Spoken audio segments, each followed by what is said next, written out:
ஐநா சபையில் save the children அப்படின்ற என்ஜிஓ சேர்ந்தவங்க ஆஷிங் அப்படின்றவங்க ஒரு உரையாற்றுறாங்க.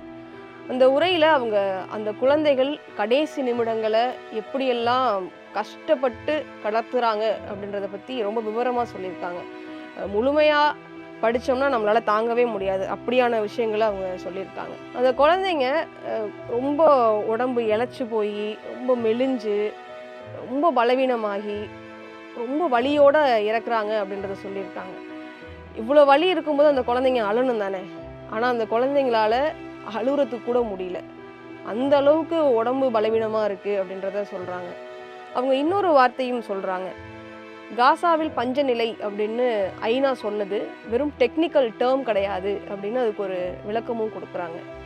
என்ன அப்படின்னா, இந்த குழந்தைகள் எல்லாம் சாப்பிட்றதுக்கு சாப்பாடு இல்லாமல் ஊட்டச்சத்து பற்றாக்குறையோடு அந்த மருத்துவமனைகளுக்கு வராங்களாம். அங்கே வேலை பார்க்கக்கூடிய மருத்துவர்கள், அங்கே சேவை செய்யக்கூடிய ஆட்கள் எல்லாம் அந்த குழந்தைங்களை பார்க்குறாங்களாம். சில குழந்தைங்கள்லாம் எலும்பும் தோலுமா நிற்கவே தெம்பில்லாத குழந்தைங்களா வருது. சில குழந்தைங்களுடைய உடம்புல அந்த சாப்பிட்றதுக்கான உணவு இல்லாததுனால கொழுப்பெல்லாம் கரைக்கப்பட்டு கடைசி நிலையில் பயங்கர வலியோடு இறக்குறாங்க. இதை வெறும் பஞ்சம் அப்படின்ற வார்த்தையை சொல்லி நம்ம தப்பிக்க முடியாது அப்படின்னு அவங்க பதிவு பண்ணுறாங்க. இதை தடுக்க வேண்டியது நம்ம எல்லாருடைய கடமை அப்படிங்கிறதையும் அவங்க ஐநா சபையில் பதிவு பண்ணுறாங்க.